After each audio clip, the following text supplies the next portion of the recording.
Assalamualaikum warahmatullahi wabarakatuh. Perkenalkan saya Herni dengan nomor NIM 1119391, di mana di sini saya akan membuat video cara mengolah data untuk mengetahui hasil uji asumsi klasik dan uji regresi linear berganda.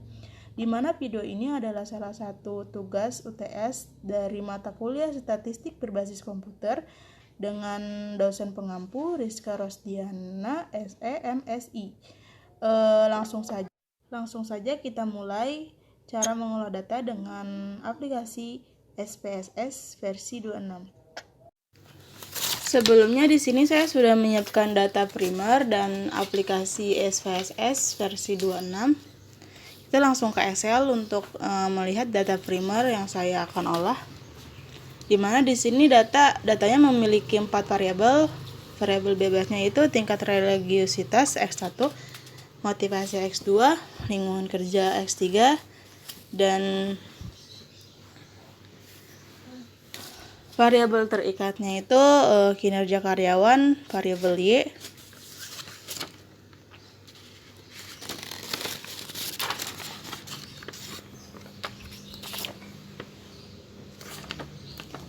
Saya langsung ke aplikasi SPSS-nya. Di sini ada variabel view dan data view. Yang pertama saya isi yaitu variabel view-nya. Name-nya saya isi dengan variabelnya X1 dan X2, X3, dan Y.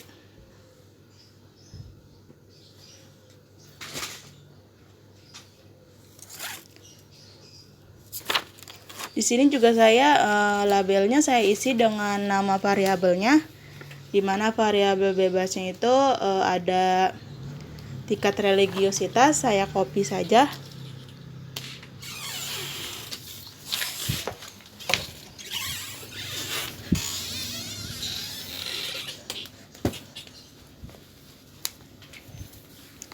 Dan X2-nya itu ada motivasi.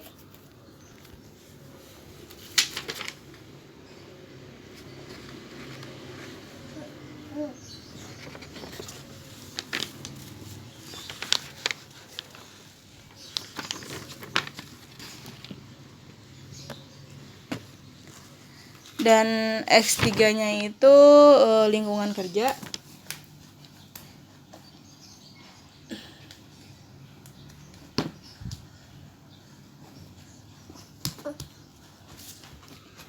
Dan variabel terikatnya itu kinerja karyawan.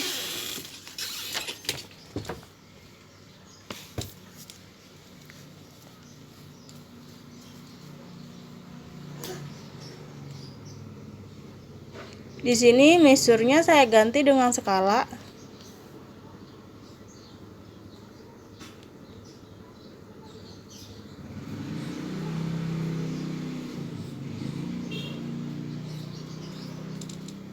Setelah variabel view-nya itu sudah terisi semuanya, kita ke data view. Di sini saya hanya menggunakan nilai total dari variabelnya saja. Kita copy, tempel di data view-nya.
Setelah nilai total dari variabelnya sudah dimasukkan ke data view, lanjutnya ke analyze, ke regression linear.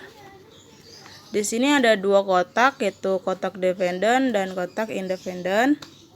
Di mana dependent kita masukkan variabel terikatnya yaitu kinerja karyawan. Dan independennya saya masukkan variabel bebasnya ya.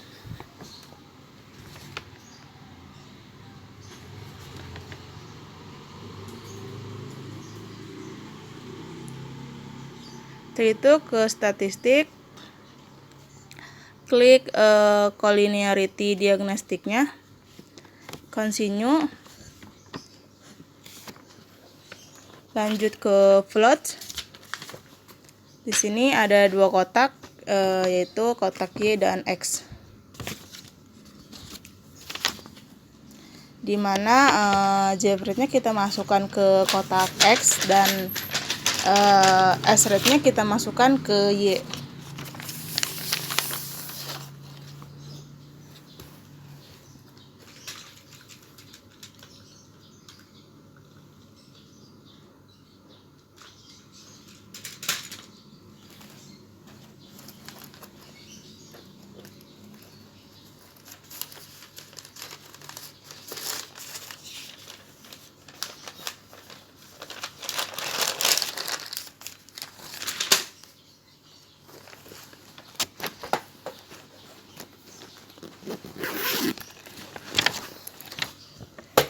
Terus di sini saya checklist histogramnya, continue ke save.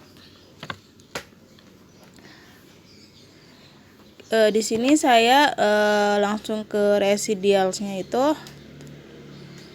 klik unstandard digitnya.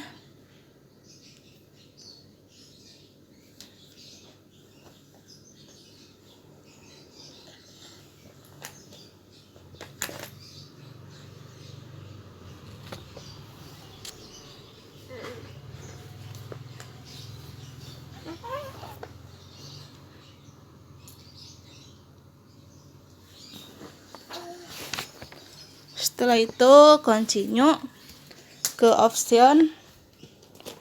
Di entry ini kita pakainya tuh 0,05 ya.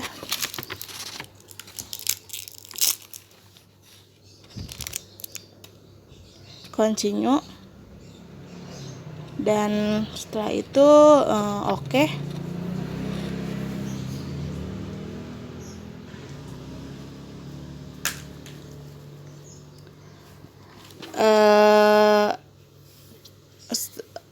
Akan muncul output seperti ini.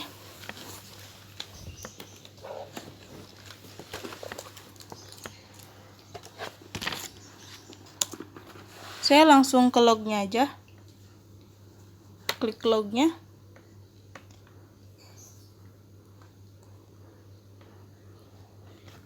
Akan muncul output seperti ini.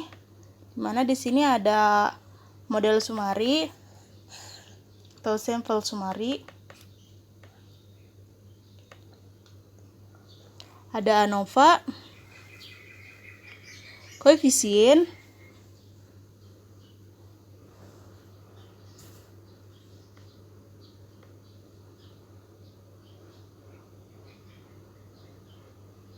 residual statistik,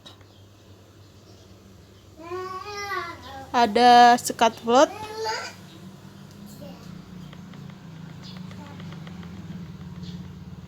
ada histogram. Saya akan mencari uji Kolmogorov-Smirnov-nya menggunakan data ini, yaitu untuk uji normalitas. Kita ke analyze, parametric test, legency dialog, one sample KS, masukkan unstandard loss-nya, pastikan test distributionnya itu normal.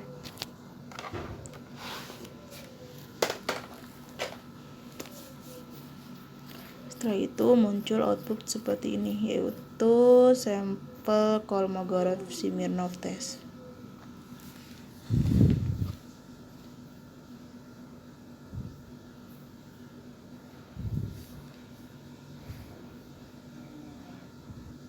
Sebelumnya saya sudah menyimpulkan sampel mengolah data menggunakan SPSS ini ke dalam Word ya, untuk mengetahui uji asumsi klasik dan uji regresi linear berganda.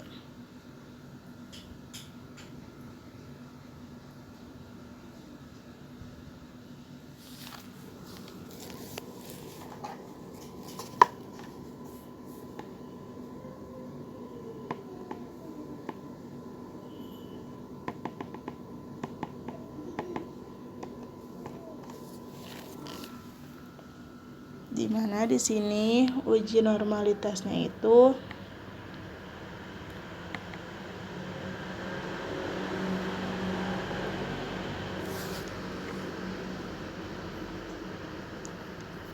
dapat nilai signifikan sebesar 0,052. Saya lihat dari hasil signya itu 0,52 atau 0,052 lebih besar dari 0,050, maka dapat disimpulkan data berdistribusi normal ya. Yang kedua, uji multikolinearitas. Saya menggunakan sampel koefisien, di mana jika toleransi value di bawah 0,10 atau VIP-nya di atas 10, maka terjadi multikolinearitas. Berdasarkan tabel di atas diketahui bahwa 3 variabel ini tidak terjadi multikolinearitas ya, dikarenakan nilai VIP-nya itu 1,797 atau lebih besar dari nilai toleransi value di bawah 0,10.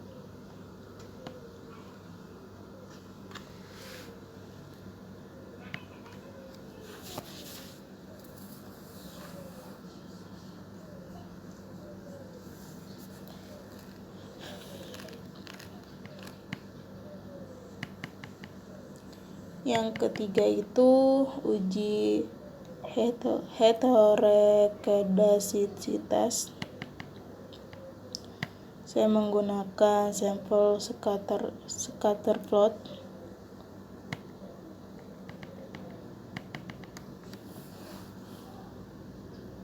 Kita lihat dari aplikasi SPSS-nya ya.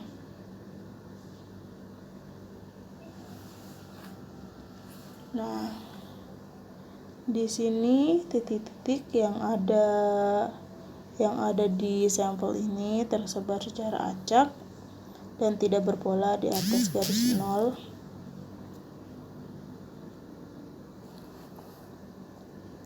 Atau garis X dan garis 0 atau garis Y, maka dapat disimpulkan bahwa ini tidak terjadi gejala heterokedasitas.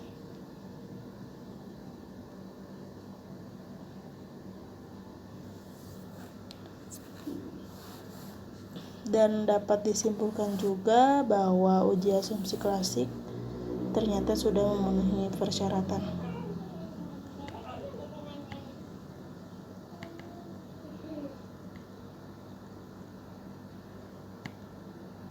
Di sini kita ke uji regresi berganda ya, yaitu uji hipotesis, uji F. Saya menggunakan ANOVA.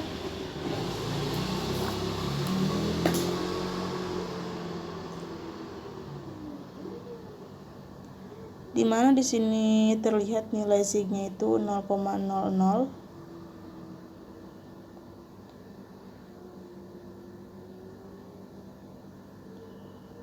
atau lebih besar dari 0,05, menunjukkan bahwa setiap variabel berpengaruh secara signifikan terhadap variabel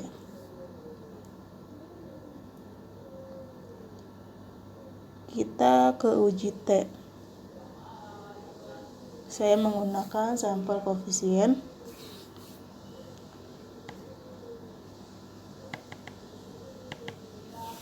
di mana variabel X2 signya itu 0,068, yang dapat disimpulkan bahwa variabel X2 itu tidak berpengaruh ya terhadap Y, dan X1 X2 itu berpengaruh terhadap Y karena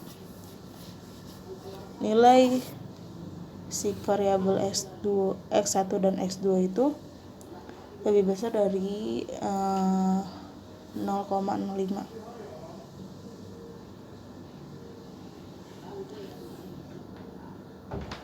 Kita ke koefisien determinasi.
Di sini saya menggunakan sampel model Somari ya, dimana R sukarnya itu 0,358,